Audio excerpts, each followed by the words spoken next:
Hello and welcome to Droitwich Marina, rather early one February morning. It was sunny yet cold, but I was here to document a set of tests on an electrically driven narrowboat called Ollie Owl, the boat borrowed from the lovely folk at Caffwin Cruises, a hire firm, and they are lovely, I've met them. The day was being driven by Boat Builders Automarine, and it centred around these different types and sizes of propeller. We're trying to find the best propeller for an electric narrowboat. I think the type of propeller you'd fit on a diesel narrowboat is fairly well known and understood, but because electric motors have different characteristics, particularly a lot of torque at the low end, the fact that you can run them at 100 RPM, which makes the manoeuvring very good, means that they probably need a different type of propeller, and they could take generally a bigger propeller than a diesel boat because of the low end torque. And people who have electric narrowboats are very concerned about efficiency, so they're after the most efficient propeller to save the batteries and get more range out of the boat and run the generator less. What we're hoping to do today is actually, through practical tests, compare the performance, the pickup, the cruising speed, power consumption and deceleration braking performance of the props. And we've got a complete selection of props to try, and all on the same boat. So the only variable that's changing each time, we hope, is the actual propeller. There's so much theory about sizing of props with electric motors. There's an awful lot of algorithms out there that people have written, and all sorts of people that are advising on prop sizing. We wanted to really put that into the real world and test on the same day, under the same conditions, with the same narrowboat, same motor, multiple prop changes. I would like to know, when a customer says, what size prop would you recommend for our boat, that we've actually got some really useful information to say, well, we're going to stick with an 18 by 12 because that seems all round to give you best efficiency, best performance. But it might not be the 18 by 12, it might be anything other that we're trying today. Using the same narrowboat for all the tests with different props means, of course, swapping the propellers. So on standby for multiple Formula One style pit stops during the day was a specialised hydraulic boat trailer and tractor. Testing would be supervised by Bill and Ted here. Just kidding, their owner was going to be driving the boat. But surely there's lots of data already about propellers. We are using the standard propeller theory to make sure that we're evaluating the right things. But there are features about low power which are different to the normal higher powers that are used on say, boats out at sea. So we're focusing on the low power cruising conditions, and in particular in canals, of course, we have the features of narrowboat hulls, which are different to other boats, and we have shallow water, which is always an issue for us. The depth of the canal makes a big difference. The weight of the boat, the way the boat is ballasted, all sorts of things make a difference. One set is a set of so-called bollard pull tests. So we tie the boat to a bollard and measure how much tension, how much force you can get out of the propeller at various speeds. And then a cruising test to go up the marina here at Droitwich Spa at a typical cruising power. And we're using 1.5 kilowatts, which is an electric boat cruising power, much less than diesel would see. And then we're just going as fast as we can to accelerate and decelerate and see how the boat handles.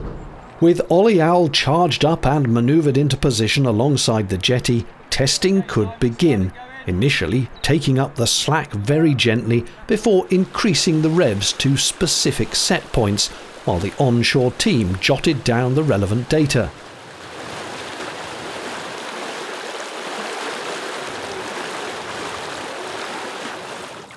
I told you they'd be supervising. OK, really they wanted to be with their owner, Paul, on the tiller. Whilst notes of RPM, power used in kilowatts and such like were being written on good old A4 paper, there were also some more sophisticated methods in use. We've written some software which our Automate control system is logging all sorts of data throughout the day in terms of torque, speed, RPM, and all sorts of other. We're even logging the depth of the canal, the marina that we're actually doing the trials in. So we're hoping to have some really useful data out of this. So we're going right up to the largest possible prop that we can fit given the draft of the boat. And we're trying 3-blade, 4-blade, and hopefully we're going to get some really useful information out of the exercise and then present it at the Electrica Boat Show in July this year. With the first trial done, it was time for the narrowboat equivalent of a quick change routine. Ollie Owl being driven around to the slipway while the tractor and trailer were brought round and backed into the water. A little bit of manual manoeuvring was required to align the boat centrally with the trailer, and then the latter could be rolled fully underneath the flat bottom of the narrowboat.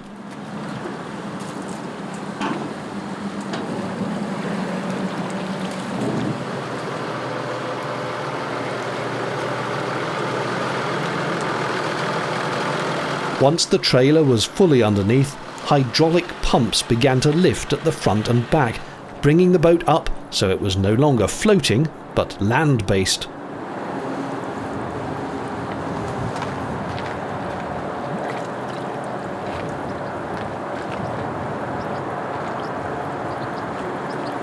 Boat and trailer could then be driven out of the water so that the prop shaft was exposed and able to be worked on.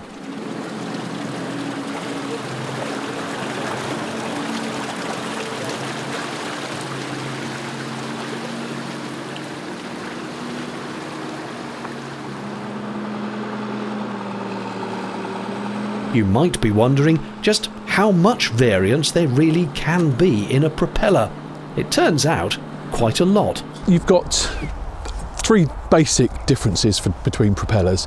There's the number of actual blades on the prop. So a majority of narrowboats use a 3-blade prop, but we're also testing today a few 4-bladed props. You've got the diameter of the blades, which sets the speed at which the engine runs. So the larger the propeller, the lower RPM you need for the same power output. And then you also have the pitch of the propeller. So the pitch is like the screw thread effect of the propeller. So a 12-inch pitch propeller should, in theory, propel you 12 inches for each rotation of the propeller in perfect conditions. Of course, there's always a bit of slippage and things which don't give you that, but that's the theory. The only slight snag was that, for this first swap at least, the existing propeller didn't want to come off, which almost scuppered the entire day. Initially, blocks of wood were used to stop it rotating while the retaining nut was loosened. That's it. But although that was fine, the prop itself was stuck firm to the shaft. At first, a little light hammering was tried.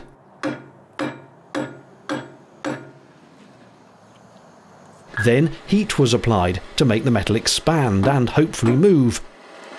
This did not work.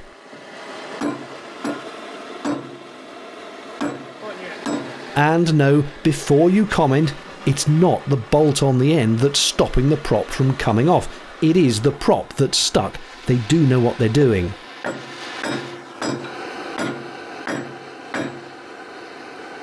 More heat was applied, and more gentle persuasion with the bangometer.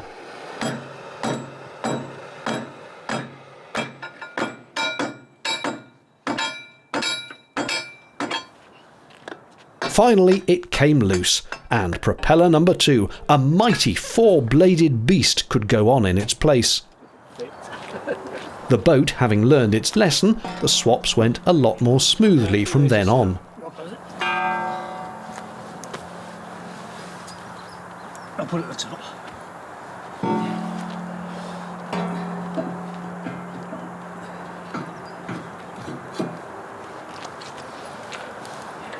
Ooh, lost it there.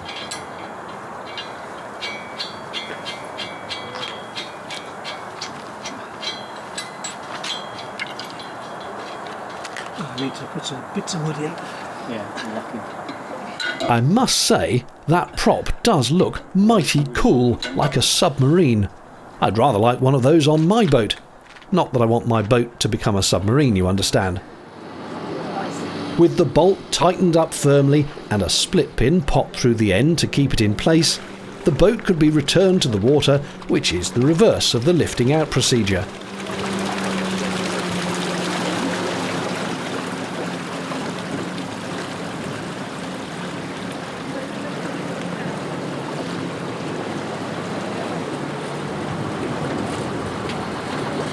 Down go the hydraulics, and away goes the trailer. With the boat floating again, trial number 2 could begin. The key point here is that the boat has an electric motor, which is still a relative novelty on the canals, so there's lots that can be learned compared to the traditional diesel propulsion. It's really to try and optimise the propeller size for electric narrowboats, and that's what we're here today, to look at power consumption. So if you're a diesel user, you're not really going to see the efficiencies firsthand. Over a course of a season, you might find that you'd use less diesel with a particular size of propeller, but with an electric narrowboat, quite often you'll see immediately the effect of the RPM and the speed through the water and things with the propeller, and we'll see immediately in today's tests the current consumption for each size of propeller at different speeds. Paul backed the boat gently away from the jetty and turned it back to the test position.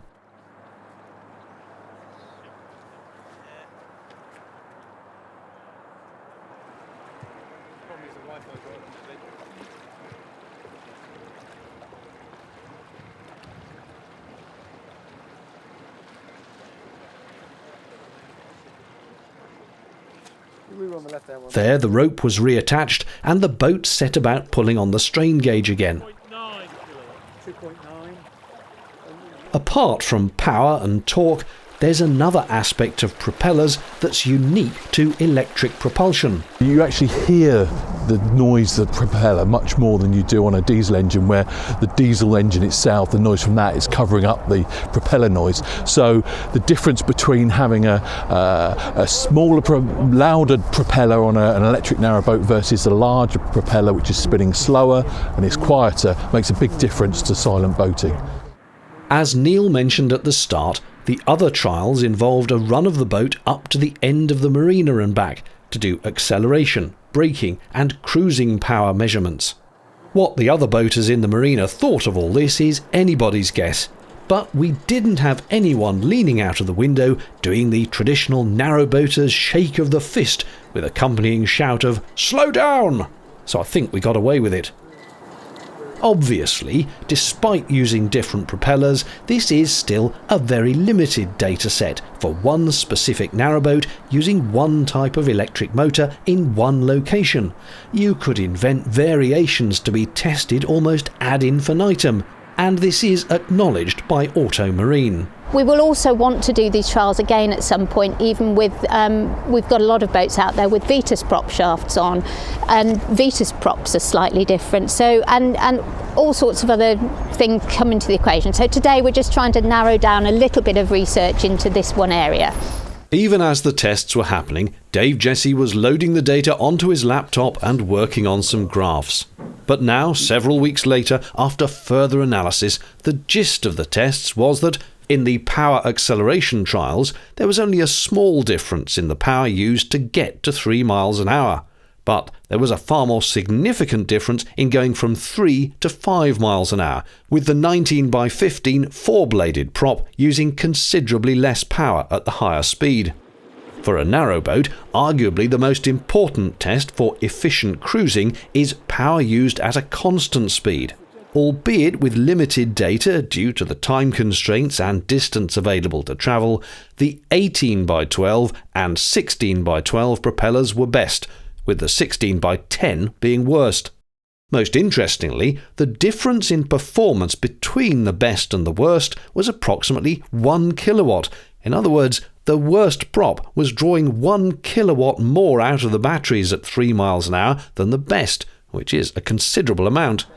That said, there were lots of subjective aspects to the propellers too, such as noise and vibration levels, how it felt to the helmsperson and those aboard when accelerating, decelerating and cruising. The overall consensus was that the 18x12 felt the best. The full findings will be shown at the Electrica show at Brinklow Marina in July and then published on the Auto Marine website. I've left a link to that in the video description. I hope this was interesting. Thanks for watching. Cheerio.